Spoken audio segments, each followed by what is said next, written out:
All right, we got Marcus in the house with us today. I'm so excited to talk to Markus Wheaton, former NFL player, star wide receiver, Steelers, and amongst other accomplishments. And I've got a ton of questions on his experience now, which I think is actually more important as a small business owner. But the big question I have right out the gate is, what was harder, being an NFL player or a small business owner?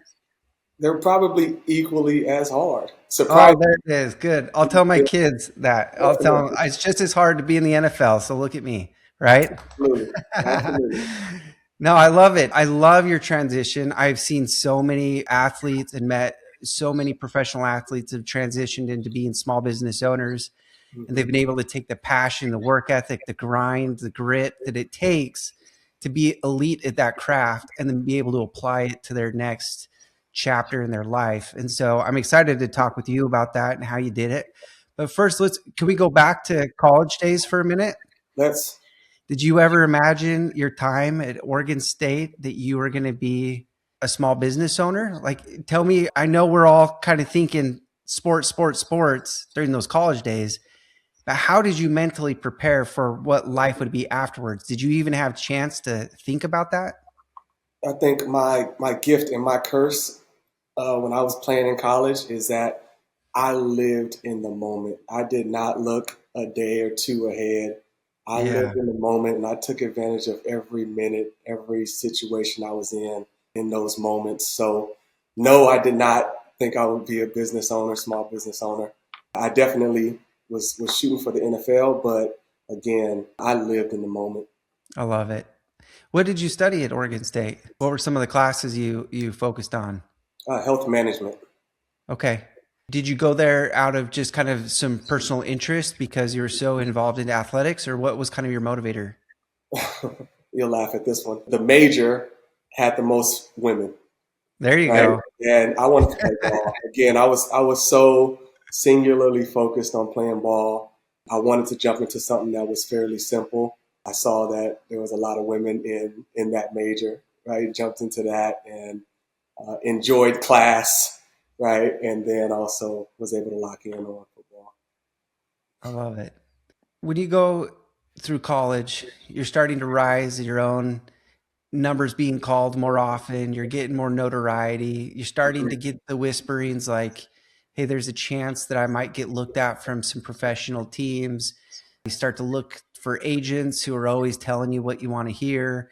When did you find that, have that aha moment that you were going to find some level of success at the next level? Were you still in college? Was it draft night itself? Like, where were you in the mindset of like knowing, okay, here's my ticket?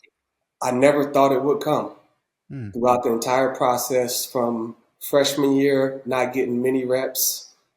Sophomore year, I started the second half of the season, right? Still didn't think about it much. Junior year, I had a big time season, but there were still a ton of doubts in my mind. I watched a lot of football and I saw how many good players there were playing ball at that level. Senior year, we had a crazy year as a team, which helped a lot. We were ranked number 7, and I had a huge year personally, but there were still doubts in my mind even after that, right? And then draft night, until I got the phone call, is when it really kind of settled in. So even going into the draft, I still didn't believe it. The goal seemed so out of reach that I didn't believe it. But again, I lived in the moment and I took advantage of every single day, right? So my growth scale stayed like this. I was always a guy on the rise, right? And that's kind of the goal. I kind of live by that now, right? Always be a Yeah. guy on the rise. What are you learning? How are you growing? With that mindset, right? I just kept doing this and kind of peaked at the right time. I love that. I can only imagine that continual hunger is what really was a success factor as well, right? Is Absolutely. staying in the moment. Like you said, it was a blessing and a curse, but it ultimately that's kind of what you need to do with so much competition out there. You kind of have to Mhm. have your head down and a big drive. I think I could talk to you for days about your NFL experience and all the lessons learned there. I definitely want to talk about kind of your chapter that you're in now. And I might ping pong back and forth just a little bit between drawing on some of that experience. as a professional athlete. But tell everyone kind of what you're doing now. What is this chapter that you're in right now? I currently own a small landscaping business, Western Skies Landscaping, and we do design and construction. All right, so design and build. We do not do maintenance. I have to point that out pretty Yeah, often. We have a few construction crews, and we have a small team in the office, along with 3 other partners, and we run Western Skies Landscaping. fantastic. You're based in Chandler, Arizona. We're based in the East Valley, Gilbert, Arizona, but we Perfect. go up to Scottsdale and down to Central Phoenix and on to the East Valley. We don't go west and we don't go further than PV or Scottsdale, North Scottsdale. Fantastic. So, design and build construction, for those that don't know, this is remodeling backyards. It's brand new builds coming in and imagining, designing, architecting it out, as well as then doing the construction to make it a reality. Is that right? That's exactly right. Okay, awesome. Give us a sense of like size of jobs, what a small job might look like, and what a really great job, great customer would look like. A small job could be anything from a small backyard remodel where you want to add a fireplace or add a water feature or add a shade structure, right? And then a large job would be a new home, a new build that doesn't come with front yard and backyard, right? So it starts with dirt. We come in, we help you dream, we design the entire thing. Once you approve that, we move on to construction and install the entire thing. How long you been doing this? This is the start of year 3 for me. All right. Yeah. Is it getting easier? Oh, you got new problems.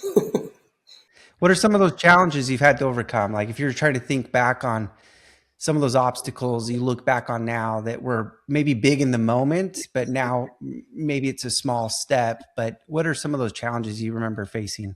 Biggest challenges that we ran into were dealing with HOAs, right, as you could imagine, and then dealing with city permits. Early on, we had to figure out what we could do, what we couldn't do, right? What needs permitting, what needs HOA approval. And then once we figure that out, it's getting through the process fairly quickly, Yeah. right? So we don't have a client that's sitting and twiddling their thumbs and waiting for us to get started, right? And then also, when we did have only a couple jobs, one hang up on a project, right, could have us sit and have our crews sitting for a good while, right, which means they need to go find work elsewhere, right? So that was Right. an issue that we had early on. It's obviously keeping our guys working and not having the hang ups on HOA approvals and city permit approvals. When you're getting started, did you find yourself just working a lot with subs, or you still work with subs, or do you full time everyone, or just do it hourly based on jobs? We have Friday owner meetings, right? And we go into this boardroom and we talk about issues, we talk about things that we're having success with, Yeah. and we go back and forth on that really often, Yeah. right? It's very And common. that's, do we use more subs? Do we use less subs? Do we build out our own teams? And currently, we have one small team, and we sub out a good amount of the project, but we do all the hardscape.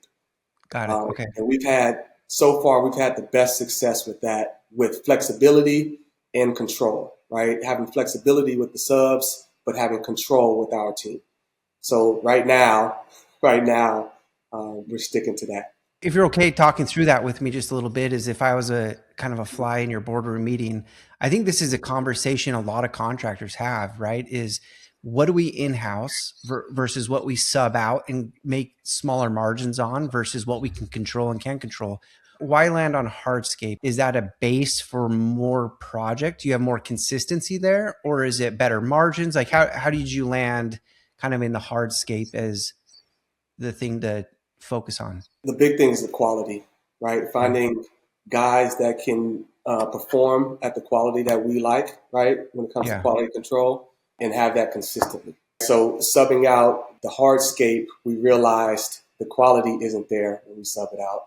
That's one thing that we have to control is the quality of our hardscapes. That includes building our fireplaces, that includes our driveways and our walkways, right? Everything that involves pavers and travertine and all those things. So for us, the quality that we need on the hardscape is in-house because we Yeah. have guys that we know can perform at our standard. Boy, that's expensive if you screw it up, isn't it? Oh, Yeah. oh, it is very much so. Yeah, that makes a lot of sense why you in-house that. You have been part of a lot of teams in your life, sports teams, professional teams, and you've seen some successful teams in that time.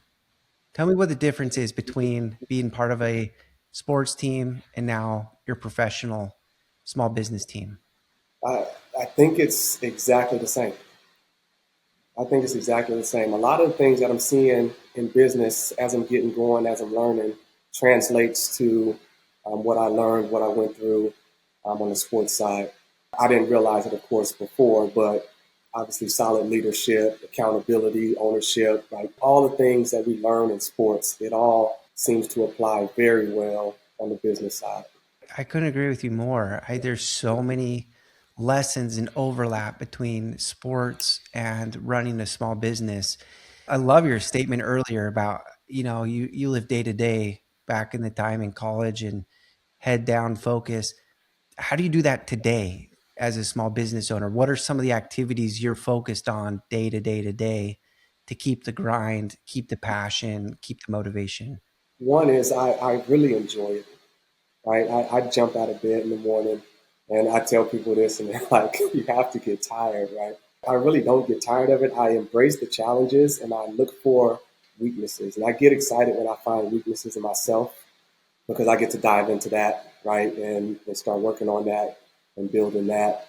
So for me, the day to day is building on strengths and keep putting gas on the flame and also looking for the weaknesses, always looking for the weaknesses, not being naive. And when I approach conversations, I think that everybody has something to give me. I talk to people and I look for feedback, and I think that's how I find out what my weaknesses are.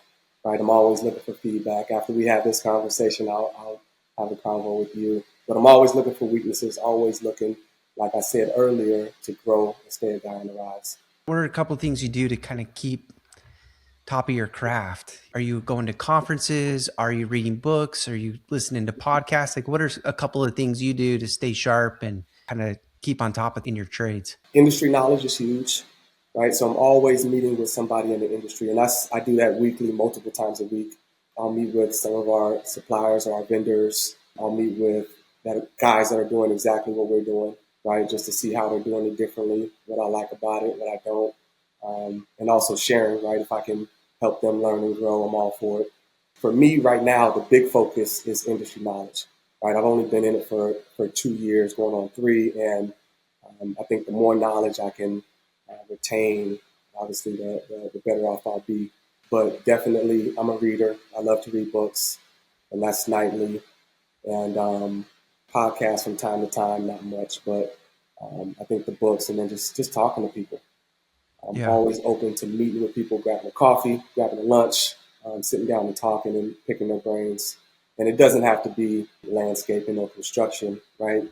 A lot of this stuff overlaps when it comes to the business side of things. So I'm always looking to connect with business owners, especially small business owners, to see what they're doing and how they're doing it.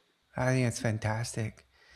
Marcus, one thing that I actually really enjoy talking about that I don't feel like is talked about enough is mental health Mm, within the small business community.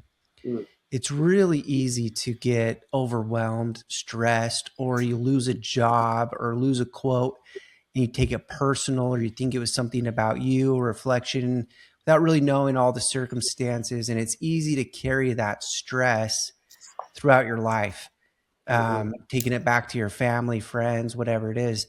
I'm a huge advocate of, and this word is so non-deep, but having balance. I wish there was better construct there around that word. But Marcus, what are you doing or you found that helps add balance to your life to where you can, when it's time to give it all focus for your landscaping business, you're there. But what are maybe some things you do outside of business time to help you rebalance?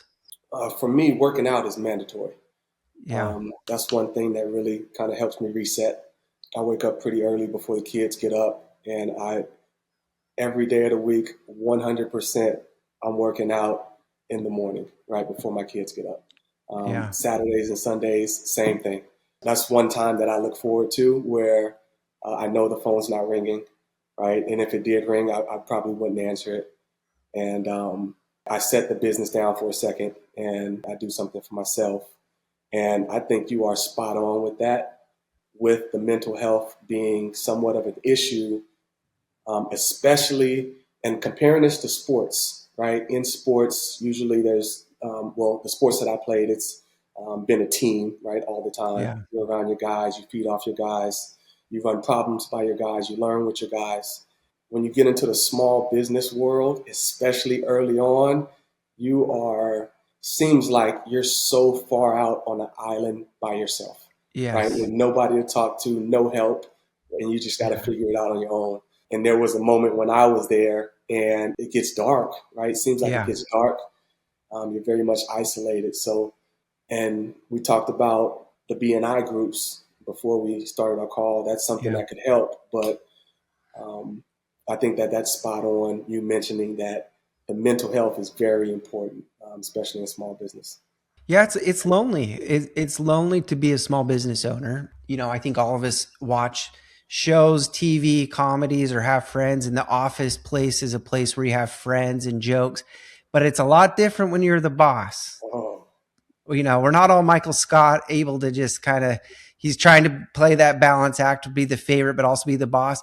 Like mhm. it just doesn't exist. And it can be very lonely when you're trying to maintain a motivator, a drive, a passion, but you also need a social feedback loop to kind of know what you're doing every day is making a difference and you're being successful. I'll tell you, for me, one of the biggest things that I've done is when I've kind of felt those dark clouds around me, is I really try to go back to what can I do to generate gratitude. I Mhm. have a deep belief that when I'm in a mindset of gratitude, I am unable to be negative. Mhm. I'm unable to have dark clouds around me when I'm truly have gratitude in my heart.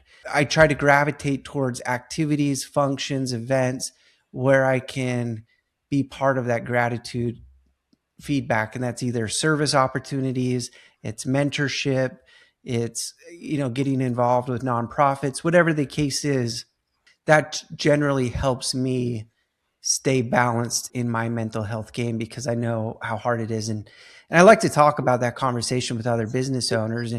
And I would love to know if you have any feedback, like as a professional athlete, what were some of those times or moments you saw, maybe players that you played with? Like, what did you have any inspiring moments of things that other players did to sharpen up and have better mental health? While we were playing, it was just connecting outside of football, right? We go to work, right? It's pretty serious. We're sharpening our sword together, right? It's mentally draining, it's physically draining. And then connecting outside of work is always something that lifts the spirits, right? And then same thing here on the business side. Luckily, I have three other partners.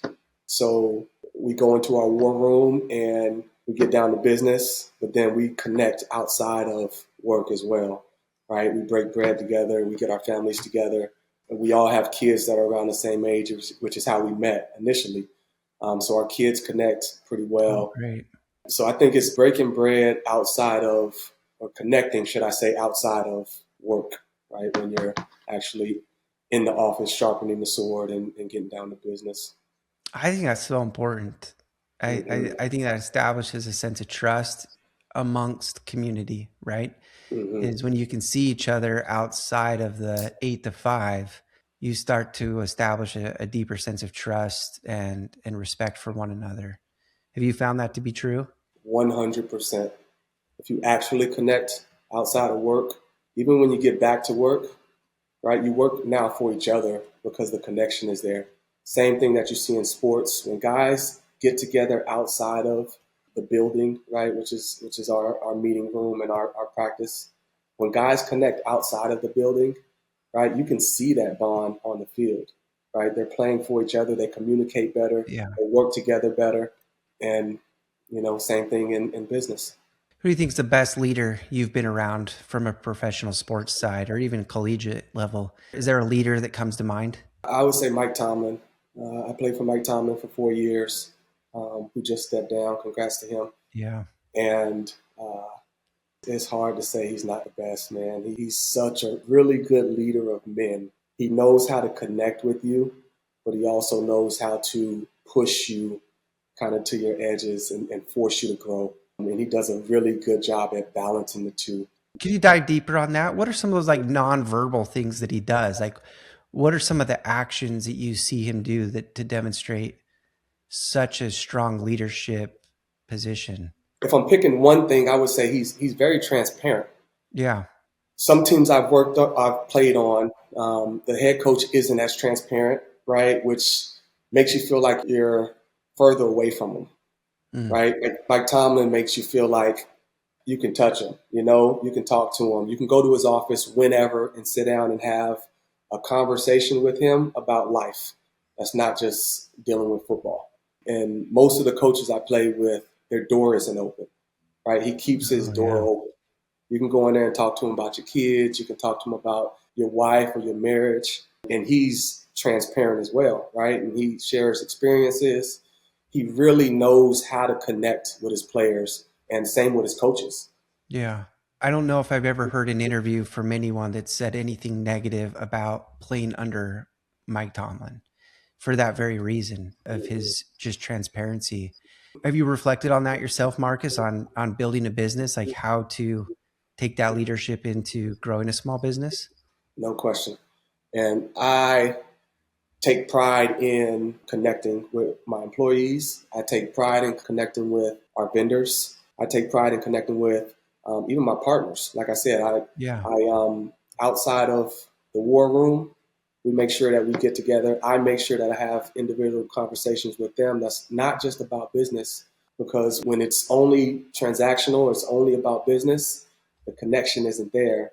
And right, we're not fighting for each other anymore.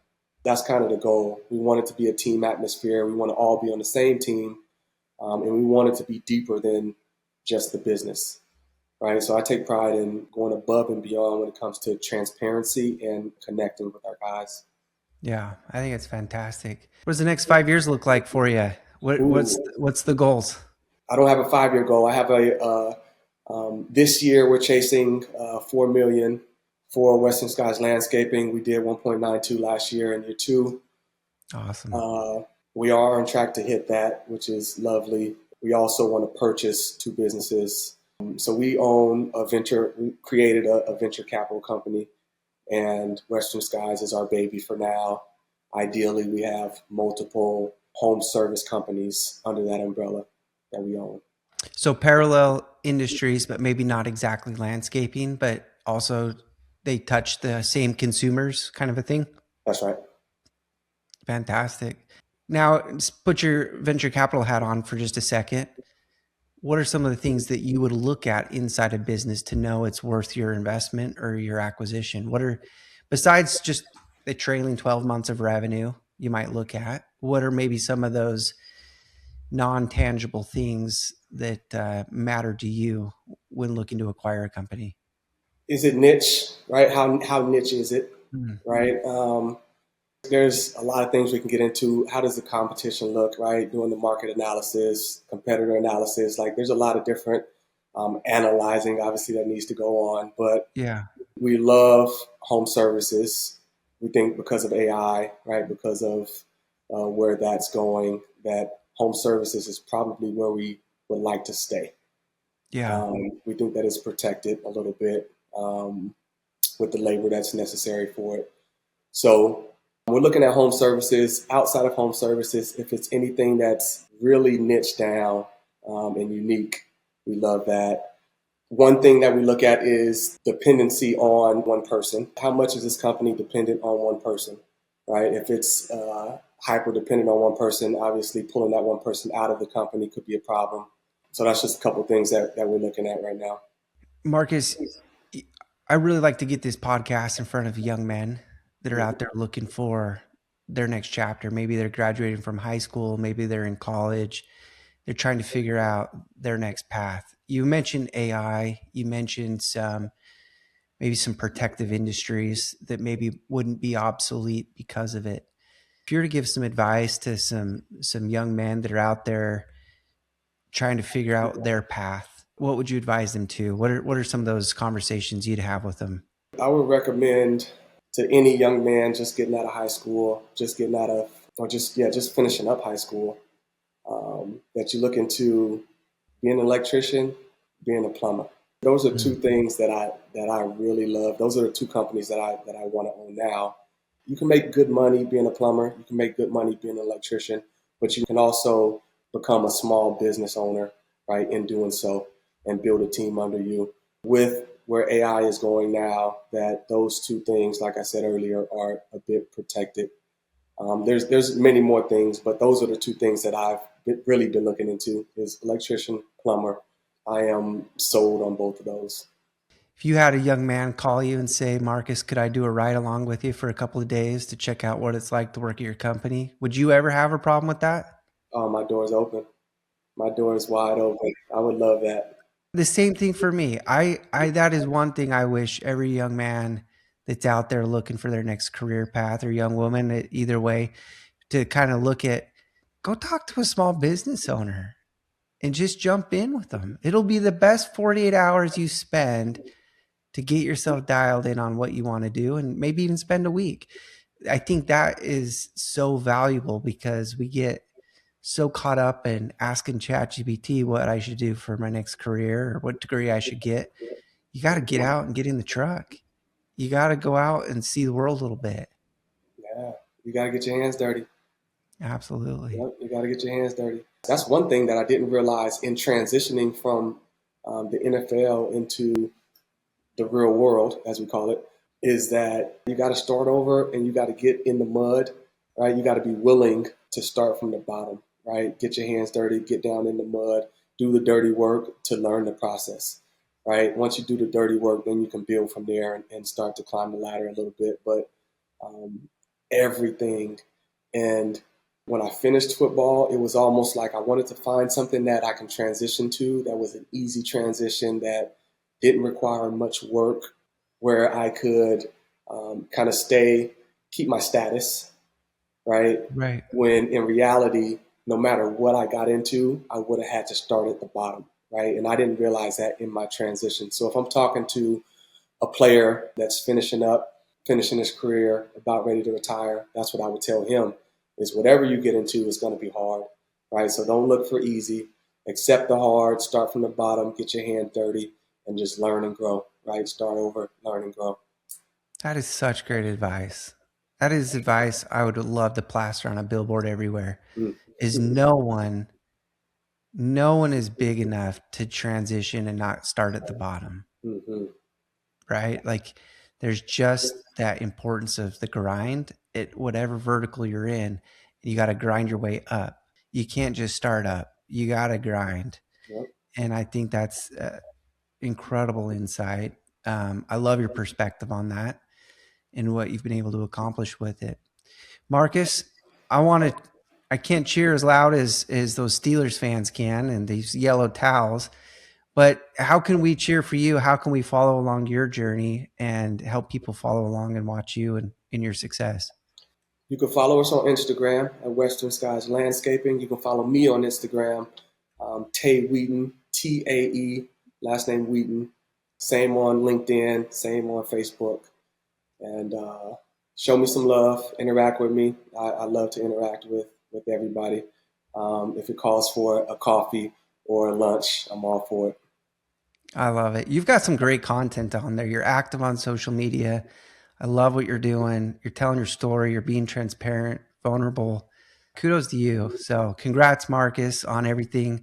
Um, Listen, you're amongst a family of, gosh, I don't even know what the tens of thousands of numbers is of other small business owners out there kind of cheering for each other. So, congratulations on the journey and look forward to working with you. Absolutely, Ryan. I'll leave you with one quote that I post all the Please. time on Instagram, and it's behind the mountain is more mountains. right? So just be a guy that loves to climb and you'll enjoy life. Ah, it's beautiful. I appreciate it. Thank you so much for being on. Yes, sir, Ryan. Thanks for having me.